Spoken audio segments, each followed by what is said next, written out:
9월 13일 우리 상임위원들하고 간담회를 시작하겠습니다. 이제 매월 마지막 네 번째 월요일 날 상임공단 회의를 고정적으로 오늘 하기로 결정을 했습니다. 첫째 주일 월요일은 최고위원, 시도당 위원장, 그 다음에 주요 당직자 연습회의를 시작하고요. 또 세 번째 월요일은 최고위원, 시도당 위원장 연습회의, 그리고 네 번째는 상임고문단 회의를 하겠습니다. 지난주 제가 말씀드렸듯이 안상열 교수님께서 정책특보 단장을 맡으셔서 주로 경제 분야 정책 서브 역할을 전문가, 우리 당내의 전문가분들을 총망라해서 당이 가져가야 될 정책 분야, 경제 정책 분야에 대해서 많은 그런 역할들을 해주실 것 같습니다. 6월이 허국 보훈의 달이고 6월 6일 현충일날 우리 공화당은 우리 대한민국을 지키기 위해서 목숨을 바치시고 삶의 여러 가지 힘든 과정들을 겪으시면서 구국에 활동을 해주신 님들을 그리면서 현충원 참배를 하고 이승만 건국 대통령과 박정희 강병 대통령의 묘소도 찾아뵙습니다. 요즘 문재인 좌파 독재 정권이 물러나고 지금의 상황, 작품의 상황을 보면서 문재인 정권에서 했던 일들이 얼마나 반체제적, 반시장적, 반역사적 행위들을 했는가. 그 아직 잔재들이 더불어민주당의 국회의석의 3분의 2 가량을 장악한 이 상황에서 그 잔재들을 떨어내지 못하고 끌려가는 모습을 지금도 우리는 목도하고 있습니다. 특히 이 북한 7차 핵실험 부분에 대해서는 우리 공화당이 정말 할 얘기가 많습니다.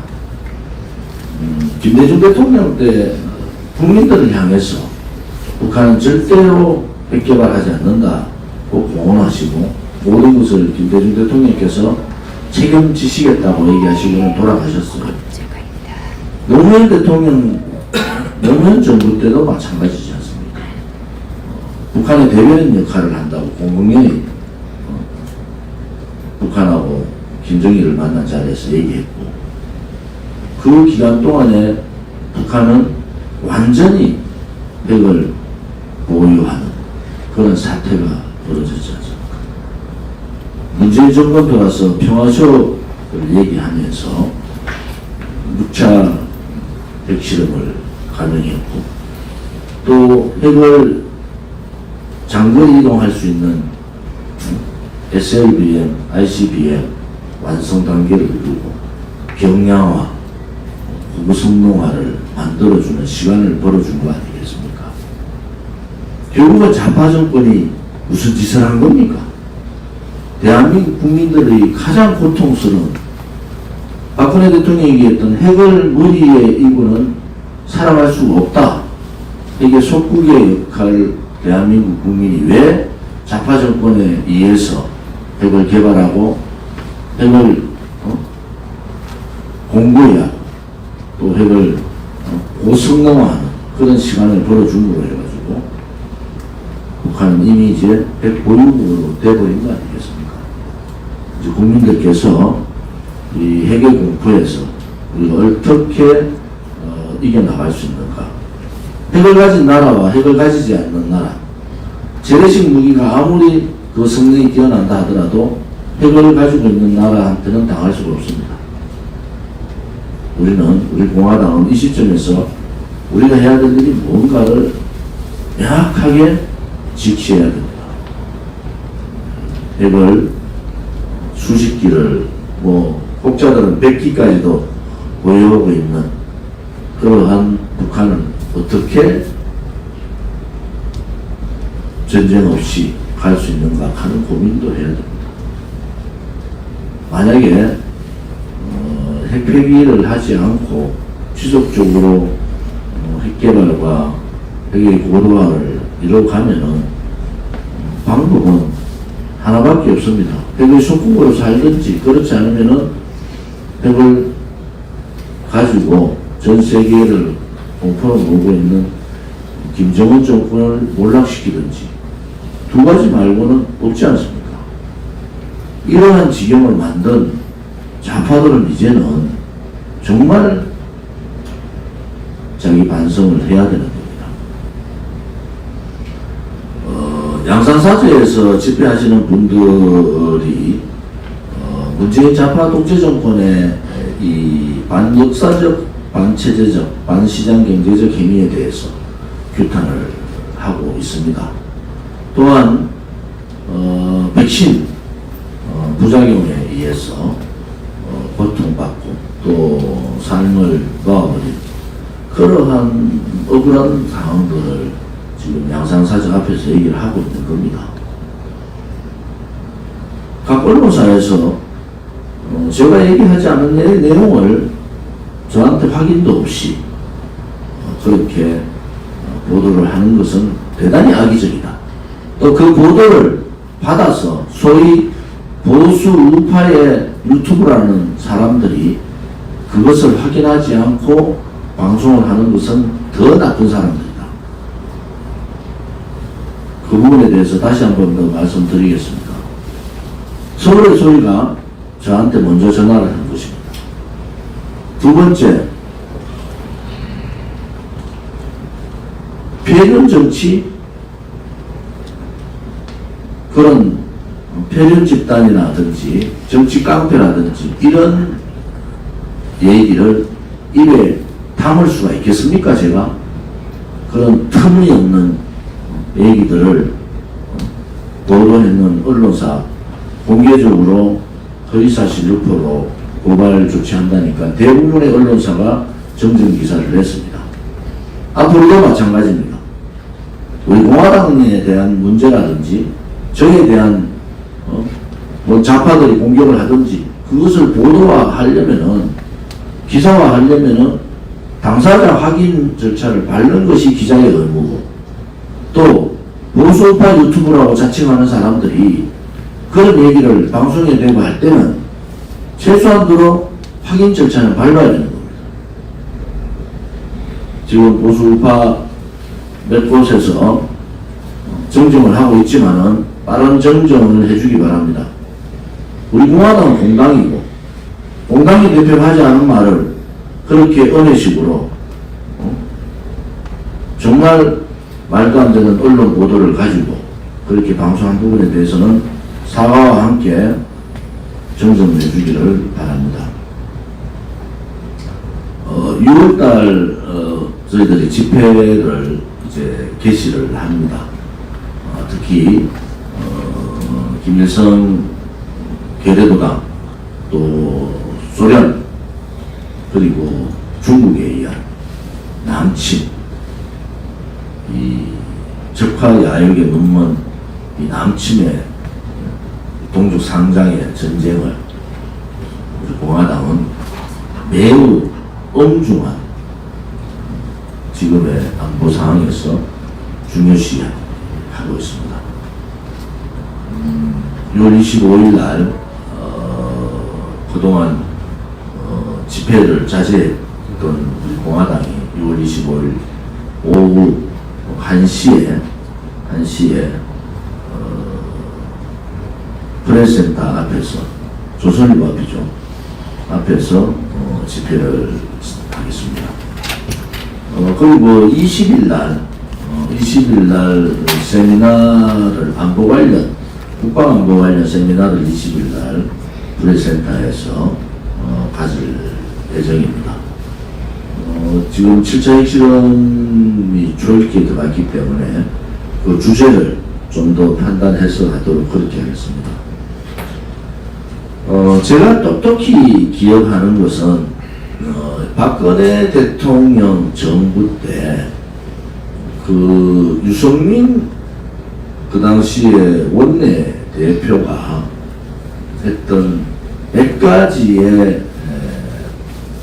반자유민주주의적, 반상권분립적 행위에 대해서 우리는 똑똑히 기억하고 있습니다. 첫째는 자유시장 경제에 반하는 사회경제법을 제출을 했고 덜 떨어진 국회의원들이 거기에 동의를 했는데 이것은 자유시장경제법이 아닙니다. 거기에서 박근혜 정부와 반기를 들고 박근혜 정부를 곤혹스럽게 했습니다. 대한민국의 정체성은 자유민주주의 체제고 그 체제 하에 자유시장 경제인데 사회주의적 사회경제법을 발의를 했고 그 원내대표라는 위력으로 그것을 통과시키려고 시도했던 그러한 무모함이 있었고요. 두 번째는 대통령령에 의해서 국회가 법을 통과시키지 못하고 그 당시에 야당의 저질적인 저항으로 법 통과가 상당히 어려운 상황이었습니다. 그러면 국가 운영을 하기 위해서는 이러한 대통령령에 의해서 여러 가지 정책들을 집행을 합니다. 그런데 이 박근혜 대통령 정부가 최소한의 정책을 집행하고 국가를 운영하고 할 수 있는 대통령령을 통제하는 법안을 유승민 의원이 올린 겁니다. 그냥 박근혜 정부를 무너뜨리겠다는 의도 아니겠습니까? 그래서 결국 그것이 대통령에 의해서 안 됐지만 국회에서도 안 됐지만은 또다시 요즘 더불어민주당이 제2의 유승민 대통령령 통제를 시도하고 있습니다. 지금 국회가 3분의 2가량이 장악되어 있는 현재 국회의 입장에서 대통령령까지 통제하게 되면은 윤석열 정부는 완전히 식물 정부가 되는 겁니다. 물론 대통령 거부권에 의해서 거부권 행사를 할 수 있지만은 그 시도 자체가 상권 분립을 완전히 훼손하는 겁니다. 이러한 법 시도를 생각하는 박근혜 정부 때의 유승민 의원이나 현재의 더불어민주당은 과연 자유민주주의의 근간인 상권 분립에 대해서 한 번이라도 생각해 본 적이 있는가? 또한 문재인이 수없는 악법을 만들면서 좌파 독재 정권이 대한민국의 체제, 경제, 역사를 무너뜨릴 때 과연 독립된 입법기관인 국회에서 대통령을 통제할 수 있는 대통령령에 대한 제안을 하려고 한 번이라도 해봤는가? 국민의힘은 과연 그렇게 해본 적이 있는가? 그럼 국민의힘은 문재인 정권에서 도대체 무슨 짓을 한 겁니까? 시도도 하지 않고 촛불의 힘에 굴종하고 그러면서 5년 6년간 아스팔트에서 문재인 정권과 싸우고 문재인 정권의 잘못된 부분을 폭로하고 저항한 우리 공화당을 도외시하고 정권 교체에 대한 국민의 열망에 열차에 타고 정권을 잡았지만은 문재인 좌파 독재 정권 5년간 국민의힘의 행태, 그 당시 미래통합당 이자들의 행태가 도대체 무엇을 한 거냐? 지금이라도 문재인 좌파 독재 정권에 뿌리 박아놓은 악법 철폐, 또 4.27 판문점 선언, 9.19 군사합의, 대중 산불 정책에 대한 공표, 이러한 부분들을 다 되돌려 놔야 되는 겁니다. 그렇지 않고 정체성을 무너뜨리면서 또 시장경제를 무너뜨린 그런 악법들을 그냥 개성해서 가는 것은 옳지 않다.